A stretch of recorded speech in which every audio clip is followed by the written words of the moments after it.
My dad texted me at 2 a.m. Grab your sister and run. Don't trust your mother. So I did. I stared at my phone screen in the darkness of my bedroom, reading the message 3 times before it actually sank in. My dad was supposed to be on a business trip in Denver until Friday. It was Tuesday night, and he was texting me to run from my own mother. I'm Alex. I'm 17, and my family has always been completely normal. Dad sells insurance. Mom works as a loan officer at the downtown bank. My little sister Katie is in 8th grade. We eat dinner together most nights, go to church on Sundays, watch movies on weekends. Nothing dramatic ever happens in our house. But my hands were shaking as I crept down the hallway to Katie's room. Something about Dad's message felt urgent and terrifyingly real in a way that made my stomach twist into knots. I shook her awake gently and whispered that we needed to leave the house immediately. Katie started to argue and ask questions, but I showed her Dad's text message. She looked confused and scared, but didn't question me further. We grabbed jackets and shoes from the hall closet and snuck out through the back door, while Mom was asleep upstairs in her bedroom. We walked 6 blocks to the 24-hour diner on Main Street and sat in a corner booth, both of us staring at my phone screen. I tried calling Dad multiple times, but every call went straight to voicemail. I tried texting him back asking what was happening, but the messages showed as undelivered. Katie asked what we were supposed to do now, and I honestly had no idea what to tell her. We sat there for almost 3 hours drinking coffee and hot chocolate, waiting for some kind of explanation that never came. Around 5 in the morning, I decided we needed to go home. Whatever Dad was worried about, we couldn't just live at a diner indefinitely. We walked back through the quiet neighborhood to find Mom's silver Honda completely gone from our driveway. The front door was standing wide open, swinging slightly in the cold morning breeze. All the lights in the house were blazing, which was extremely weird because Mom always turned everything off before bed to save money on the electric bill. We went inside cautiously, calling for Mom. No answer from anywhere in the house. Her purse was sitting on the kitchen counter exactly where she always left it, but her phone was missing. There were coffee grounds spilled across the granite counter and the coffee maker was still on and brewing, like she'd been interrupted while making her usual morning cup. Katie noticed something important that I'd completely missed. The back door was also standing open, and there were muddy footprints tracked across the kitchen floor that definitely didn't match any of our shoes. Big heavy boots, like work boots or hiking boots. I tried calling Mom's cell phone, but it went straight to voicemail just like Dad's had. That's when I noticed her work laptop was missing from her usual spot on the dining room table. Her bank files were scattered across the floor like someone had been searching through them frantically. Katie found even more disturbing signs when we checked upstairs. Mom's bedroom looked like it had been searched by someone in a hurry. Dresser drawers pulled out, closet clothes pushed aside, but nothing obviously stolen. It looked like someone was looking for something very specific. Now that I was really thinking about it, Mom had been acting strange for the past few weeks, coming home late from work with weak excuses about staying to help customers, taking phone calls in her car instead of inside the house, making trips to the grocery store that took 3 hours. I tried calling Dad one more time from our landline in case it was just a cell service issue. This time, he answered immediately on the first ring, and his voice sounded rough and exhausted like he hadn't slept at all. Alex, thank God you're okay. Are you and Katie safe? Did you get away from the house like I told you? I explained that we'd left but came back when Mom's car was gone and the house was empty. There was a long, terrifying pause, and when Dad spoke again, his voice was shaking with fear. You need to call 911 right now and get out of there immediately. Your mother isn't who we thought she was, and now, they know we figured it out. You need to call 911 right now and get out of there immediately. Your mother isn't who we thought she was, and now they know we figured it out. My blood turns to ice water in my veins. I grab Katie's arm, pulling her toward the door even as I try to make sense of Dad's words. Dad, what are you talking about? Who's they? What's going on with Mom? There's no time, Alex. Just call 911 and run. Don't use your phones after that. They might be tracking them. Meet me at the Riverside Motel, room 14. Go now. The line goes dead. Katie's eyes are wide with fear, her face pale in the harsh kitchen light. Alex, what's happening? We need to go, right now. I grab her hand and head for the back door, the same one with the muddy boot prints. Whatever's happening, we can't stay here. As we rush through the backyard, I hear sirens in the distance, growing louder. Someone must have called the police already, maybe a neighbor who noticed our front door standing open all morning. The wailing sound gets closer as we hop the fence into our neighbor's yard, cutting through to the street behind our house. Alex, I'm scared, Katie whispers as we duck between houses. Why can't we trust Mom? Where is she? I don't know, I admit, pulling her along, but Dad said to run, so we're running. We make it 4 blocks before I hear police cars racing past on the main road, heading toward our house. Katie is already out of breath, so we slow to a fast walk. My phone buzzes with a text from Dad, coordinates and a brief message. Abandoned hunting cabin. Safer than motel. Don't reply. Ditch phone soon. I show Katie the message, and she looks even more terrified. Alex, this is insane. Maybe we should just go to the police and tell them what? That Mom disappeared. Dad's telling us to run, and we have no idea what's going on. They'll just separate us and put us in foster care until they figure it out. I don't know if that's true, but it's enough to keep Katie moving. We need to get to the edge of town, but it's miles away, and we can't risk being seen on main roads. As we cut through a neighborhood park, I try to explain what little I know to Katie. Dad thinks Mom is involved with something dangerous. Those muddy boot prints in the kitchen weren't Dad's, and they weren't Mom's. Someone else was in our house, Katie. Someone looking for something. But why would Mom be involved with dangerous people? She works at a bank. The bank. The scattered files on the floor. Mom's strange behavior these past few weeks. It's starting to form a picture I don't want to see. We reach the highway that leads out of town. But there's no way we can walk the whole distance to the coordinates Dad sent. We need a ride, but we can't call anyone we know. As we stand at the gas station near the highway entrance, an elderly couple pulls up to fill their RV. Excuse me.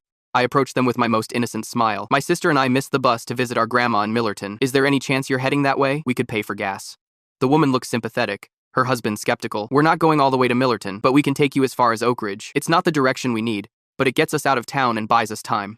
We climb into their RV, and I silently thank Mom for all those lectures about stranger danger while simultaneously ignoring everything she taught us. As we're pulling out of the gas station, I spot Mom's silver Honda parked at the far pump. My heart jumps into my throat. Katie, I whisper, nudging her. That's Mom's car. We both stare as we drive past. The car is empty, but as we round the corner, I notice two men in dark suits watching the gas station from a black SUV across the street. They don't look like police. They look like the kind of men who would leave muddy boot prints in someone's kitchen at 2 a.m. Alex. Katie's voice is barely audible. That man by the SUV, I've seen him before. Where? In a photo. In Mom's desk drawer. I was looking for stamps last month and found a folder with pictures. He was in one of them. The elderly couple drops us in Oak Ridge, and we thank them before heading straight for the woods that border the small town. We need to hide until nightfall, when we can move more safely. My phone battery is at 20%, and I know we need to ditch our phones soon, but I'm terrified of losing our only connection to Dad. As the sun sets, we huddle together under a large pine tree, shivering despite our jackets. My phone rings just after dark, an unknown number. Alex, it's Dad. I'm using a burner phone. Are you somewhere safe? We're hiding in the woods outside Oak Ridge. We saw Mom's car at a gas station, and these men in suits were watching it. Katie says she's seen one of them in a photo in Mom's desk. Dad's breathing sounds ragged. Listen carefully. Your mother works for people who will kill us if they find us. I'm coming to get you. Stay hidden and turn off your phones completely. I'll find you. The call ends, and Katie starts to cry silently. I wrap my arm around her, trying to be brave, even as terror wraps its cold fingers around my heart. Our mother, the woman who checked our homework and made us chicken soup when we were sick, is somehow involved with people who want us dead, and we have no idea why. We reach the coordinates Dad sent us just after midnight, following a narrow trail through dense woods. The cabin is barely visible in the darkness, a small, weathered structure that looks like it hasn't been used in years. Katie stays close behind me as I push open the creaking door, both of us jumping at every sound. Hello? I whisper into the darkness. No answer. I find an old lantern and matches on a shelf by the door. The weak light reveals a single room with a wood stove, a small table with 2 chairs, and a cot in the corner. Dust covers everything, but someone's been here recently. There's a backpack on the table and fresh boot prints on the floor. Is this where we're supposed to wait for Dad? Katie asks, her voice small and tired. She hasn't complained once during our trek through the woods, but I can see the fear etched across her face. Yeah, this is it. I set the lantern down and check the backpack. Inside are some energy bars, bottled water, and a first aid kit. At least we won't starve while we wait. Katie sits on the edge of the cot, hugging herself. Alex, what if Mom really is bad? What if she's been lying to us all this time? I don't know how to answer her. The mom I know bakes cookies for school fundraisers and cries during sad movies. She's not someone who'd be involved with dangerous people. But then I remember the scattered bank files, her strange behavior, those late-night grocery runs that took 3 hours. Before I can respond, we hear footsteps outside. Katie freezes, and I grab a rusted fireplace poker, positioning myself between her and the door. The footsteps stop, followed by 3 quick knocks, then 2 slow ones. Alex? Katie? It's me, Dad. Katie runs to the door as I unlock it. Dad stumbles in, his face pale and drawn. His right shoulder is soaked with blood, his shirt torn where a bullet grazed him. Oh my God, I gasp, helping him to a chair. What happened? You've been shot! I'm okay, he winces, easing into the seat. Just a graze. Had to make sure I wasn't followed. Katie's already digging through the first aid kit. I help Dad remove his jacket and shirt to examine the wound. It's not deep, but it's still bleeding. They were waiting for me at the house, Dad explains as I clean the wound with antiseptic wipes. I barely got out. They're professionals, Alex. Your mother's been working for a criminal organization for years. Katie's hands shake as she hands me gauze pads. That can't be true. Mom wouldn't do that. Dad reaches into his pocket with his good arm and pulls out a USB drive. I found this hidden in a false bottom of her jewelry box 2 days ago. That's when everything started making sense. Once I've bandaged Dad's shoulder, he plugs the USB drive into a laptop he pulls from his bag. The screen fills with spreadsheets and financial records, all from Mom's bank. She's been laundering money through the loan department, Dad explains, scrolling through the files. Millions of dollars for some organization. I don't know who they are, but they're dangerous. But why would she do this? I ask, trying to make sense of the numbers on the screen. Money? Power? Who knows? Dad sighs. I started suspecting something when my Denver trip got canceled last minute, but she still wanted me gone for those days. I came home early and found strange men in suits at our house. Your mother introduced them as bank auditors, but they didn't act like any auditors I've ever met. He clicks through more files, showing us encrypted documents labeled, The Operation. I couldn't crack these, but the timestamps match her late nights at work these past few months. Katie's been quiet, moving around the cabin while we talk. She suddenly calls from the corner. Alex, Dad, look what I found. She's holding a small black burner phone she discovered tucked under a loose floorboard. Dad takes it carefully, powering it on. The battery's almost dead, but there are several text messages. "These are from your mother," he says, his voice tight. We crowd around to read them. "They're watching me. Can't talk. Get the kids somewhere safe. Not what you think. They're making me do this. Run from them. Not safe." The last message was sent just hours ago. "House compromised. Don't go back." Dad looks up, confusion crossing his face. "What does she mean? Not what you think." I take the phone, reading the messages again. "Dad, what if Mom's not working with these people willingly? What if they're forcing her somehow?" Before he can answer, the laptop pings with a news alert. Dad clicks on it, and we see aerial footage of our house, or what's left of it. The entire structure is engulfed in flames, fire trucks surrounding the property. Local authorities are investigating what appears to be arson at the residence. The reporter says, the homeowner, Diane Miller, has been reported missing, while her husband James Miller is wanted for questioning in connection with both the fire and his wife's disappearance. "They're framing you," I whisper, watching the flames consume our home on the screen. Dad runs his hand through his hair, wincing as the movement pulls at his injured shoulder. "They're covering their tracks, making it look like I did something to your mother." Katie points at the burner phone. "But these messages, Mom says they're making me do this. What if she's not a criminal? What if she's a victim?" The realization hits me like a physical blow. All this time we've been running from Mom, but what if we should have been running to her? What if she's in more danger than any of us? "Dad," I say slowly. He stares at the phone, then back at the burning house on the screen. For the first time since this nightmare began, I see doubt creep into his eyes. "If that's true," he says quietly, "then your mother needs our help, and we have no idea where she is." The burner phone buzzes with one final message before the battery dies. "Find me at the place where it all began. Come alone." I wake to a sound I can't immediately identify, a soft crunch of leaves outside the cabin. Katie and Dad are still asleep, Dad propped awkwardly in the chair to avoid pressure on his wounded shoulder. Katie curled up on the cot. The pale light of dawn filters through the dusty windows. There it is again. Footsteps, careful and measured, circling the cabin. I freeze, barely breathing, and reach for the fireplace poker I'd left beside me on the floor. The footsteps stop at the front door. 3 soft knocks. "Dad," I whisper urgently, shaking his good shoulder. "Someone's here." He jerks awake, immediately alert, his hand reaching for the gun he'd placed on the table. Katie stirs on the cot, blinking in confusion. "Get behind me," Dad hisses, positioning himself between us and the door, his weapon raised. The door handle turns slowly, and we all hold our breath. Then a voice one I'd know anywhere calls softly through the door. "James, kids, it's me. Please, I'm alone." "Mom." Dad's grip on the gun tightens. "How did you find us?" he calls back, voice tense. "Katie's phone," she answers. "I tracked it before you turned it off. Please, James, I can explain everything." Katie looks at me with wide eyes. "Alex," she whispers, "what do we do?" Dad hesitates, then nods at me to open the door, keeping his gun trained on it. I unlock it and step back quickly. The door swings open, and there she stands, my mother, but not as I've ever seen her. Her normally perfect hair is tangled and dirty. Dark circles shadow her eyes, and her clothes are wrinkled and stained. She looks exhausted, desperate, and terrified all at once. "Oh, thank God," she breathes, taking in the sight of us. Then her eyes land on Dad's bandaged shoulder, the gun in his hand. "James, you're hurt." "Don't come any closer," Dad warns, the gun unwavering. "Explain, now." Mom's eyes fill with tears. "I've been undercover FBI for 3 years. The words hang in the air between us, impossible and yet somehow making perfect sense. "What?" Dad's voice cracks. Mom takes a deep breath. "I was recruited after the bank noticed discrepancies in some of our high-value accounts. I've been gathering evidence on a money laundering operation run by the Donovan Group. They've been using the bank to clean millions in drug money." "Why didn't you tell us?" I ask, my voice barely audible. "I couldn't, for your protection." Mom's gaze shifts between us. "If they'd suspected you knew anything, they would have killed all of you without hesitation." My handler insisted on complete separation between my work and my family life. Dad slowly lowers the gun, confusion replacing anger on his face. "The files I found were part of my evidence collection." Mom takes a tentative step forward. "James, I was trying to protect you all. Yesterday morning, someone at the bank tipped them off about my investigation. They came to the house while I was at work, searching for evidence." "The muddy boot prints," Katie whispers. Mom nods. "When I got home and saw them, I knew we'd been compromised. I tried to call my handler, but the line was dead. Then these men showed up, told me they knew I was FBI and that they had people watching our house, watching you and the kids." Her voice breaks. "They said if I didn't help them destroy evidence and identify other agents, they would kill you all. I was trying to buy time, figure out how to warn you." "The text messages," Dad says, realization dawning. "Run from them, not run from me." "Yes," Mom says, relief flooding her face. "When I saw you'd taken my burner phone from its hiding place, I hoped you'd see the messages. I never thought you'd believe I was working for them. But I found your files," Dad argues. "The spreadsheets showing money moving through shell companies. That was my evidence." Mom explains. "I was documenting their entire operation. When you called me from Denver saying your meeting was canceled, I panicked.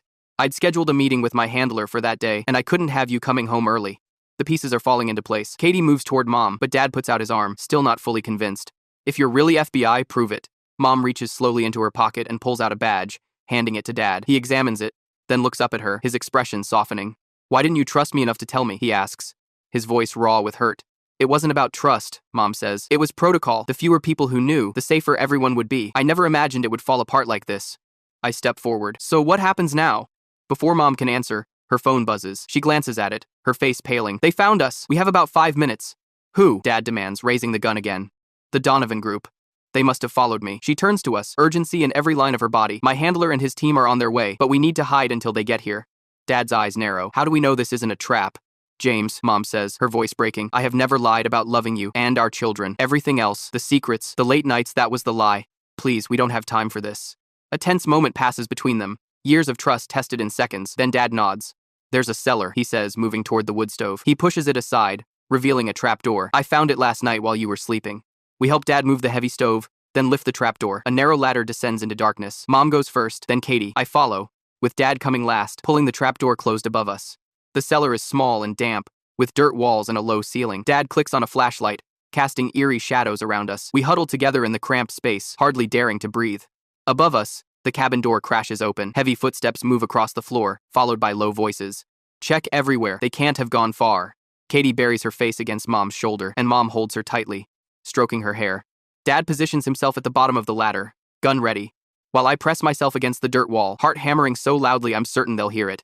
The footsteps move directly overhead, dust filtering down through the cracks in the trapdoor. Someone kicks what sounds like the wood stove. Nothing here, a gruff voice calls. Just some supplies. Keep looking, another voice orders. Thornton said they'd be here. Mom tenses at the name, and Dad shoots her a questioning look. She mouths, my boss at the bank, and Dad nods grimly.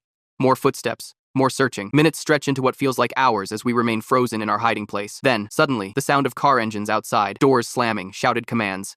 FBI, drop your weapons. Gunfire erupts above us, deafening even through the floor of the cabin. Katie whimpers, and I wrap my arm around her, pulling her close. Mom and Dad exchange glances, a silent communication passing between them.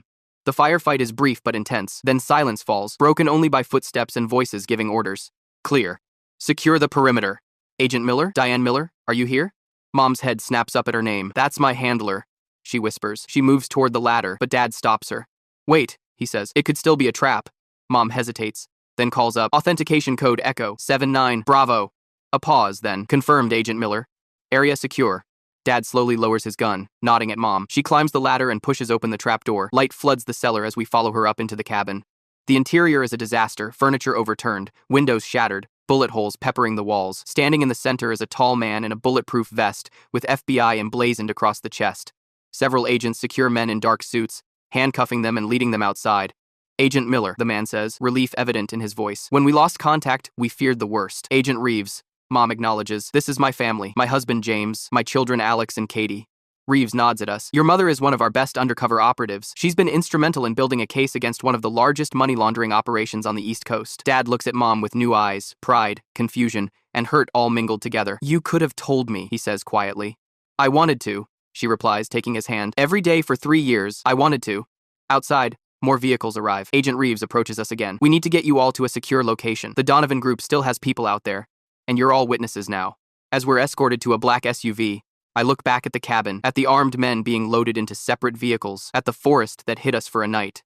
Everything I thought I knew about my family has been turned upside down. Mom catches my eye as we climb into the SUV. I'm so sorry, Alex, she says softly. I never wanted any of this to touch you or Katie. Did you ever think about what would happen if they found out? I ask. About what it would do to us? Her eyes fill with tears. Every single day. But I also thought about what kind of world you'd live in if people like the Donovans operated unchecked. Sometimes we have to make impossible choices to protect the people we love. As the SUV pulls away, carrying us to whatever uncertain future awaits, I realize that maybe I don't know my mother at all, or maybe I'm just beginning to see who she really is for the first time. The gunfire stops as suddenly as it began. I'm still holding Katie, both of us pressed against the dirt wall of the cellar, when the trapdoor opens fully and light floods our hiding place. All clear, Agent Reeves calls down. We need to move quickly.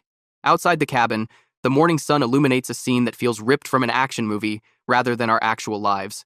FBI agents in tactical gear secure handcuffed men in dark suits, the same men who'd been hunting us.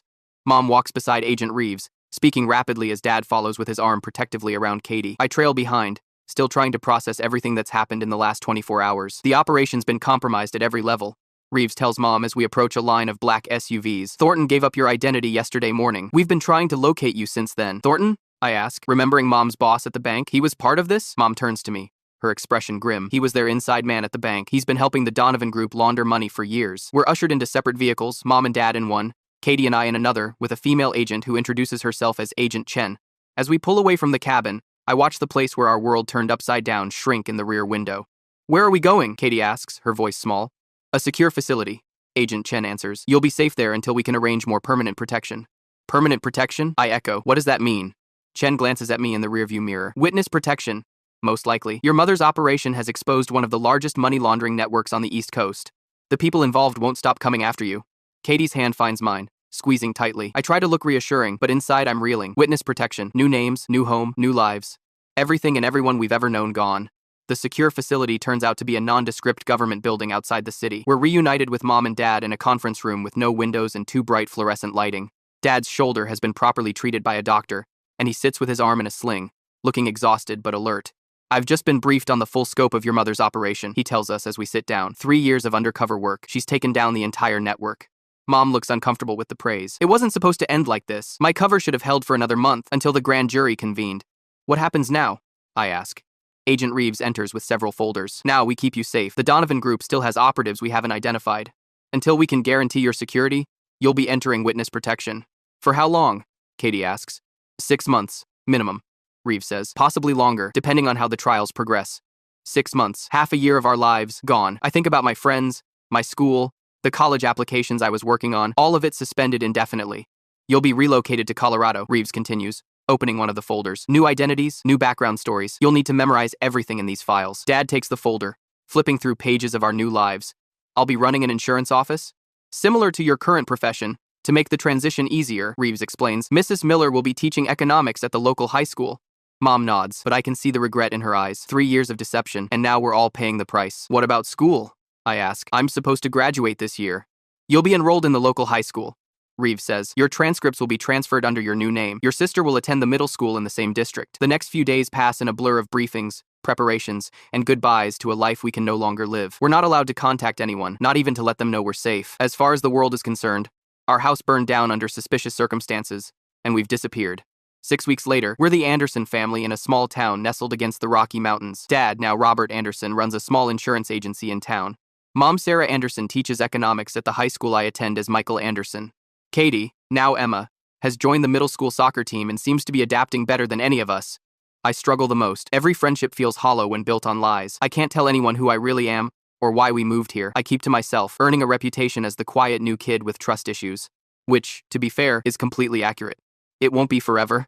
Mom tells me one night when she finds me staring at my phone, scrolling through social media accounts I can no longer access. Once the trials are over, we might be able to reconnect with some people and tell them what, I ask. That we've been lying to them for months? That we're not who they think we are? Mom sits beside me on my bed. I know something about living a double life. Michael. She catches herself, and we both wince at the slip. It's not easy, but sometimes it's necessary. Was it necessary to keep Dad in the dark for 3 years? The question comes out sharper than I intended. She's quiet for a moment. I ask myself that every day. I thought I was protecting you all, but maybe I was just following protocol without questioning it enough. She takes my hand. I never wanted this for you and Katie.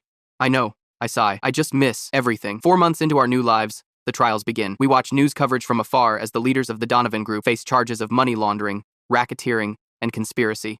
We testify via secure video link, our faces obscured, our new location undisclosed. Dad's insurance business is doing well. He's made friends with other local business owners, joined the Chamber of Commerce.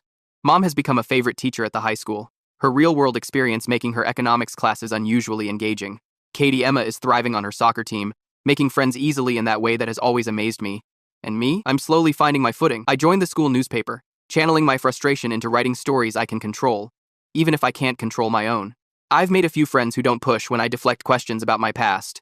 1 year after that terrifying night when Dad's text message changed everything, we received news that the last of the Donovan Group's leaders has been sentenced. The organization has been dismantled, its assets seized.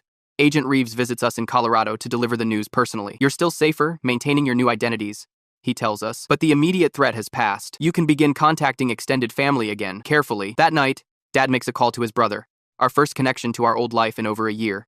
I watch his face as he explains as much as he can, which isn't much about where we've been and why we disappeared. There are tears, recriminations, then relief. Later, as we sit together in our living room, a family gathering that once would have seemed completely ordinary, I look at my mother, not Sarah Anderson, the economics teacher, but Diane Miller, the FBI agent who spent 3 years living a double life to bring down criminals. My mother, who made impossible choices to protect people she would never meet, as well as the people she loved most. Was it worth it? I ask her quietly while Dad and Katie argue good-naturedly about a board game. She considers the question seriously. The work itself? Yes. The cost to our family? She looks around at our new home, our new lives. That's harder to answer, but I hope someday you'll understand that sometimes the people who love you most have to keep secrets to keep you safe. I think about the text message that started it all, "Don't trust your mother," and how completely we misunderstood. Sometimes the truth is more complicated than trust or distrust. Sometimes people lie because the truth is too dangerous. As Katie drags me into their board game debate, I realize something has shifted in me. The anger and resentment I've been carrying are starting to fade, replaced by a strange kind of pride. My mother is a hero, even if no one will ever know it but us. My father found the strength to forgive the greatest deception imaginable. My sister adapted to a new life with resilience I'm still trying to match. And me? I'm learning that sometimes the people we think we know best are full of secrets. But maybe that's not always a bad thing. Maybe sometimes deception protects the people you love. And for now, in this small Colorado town with mountains outside our windows, we're finally safe.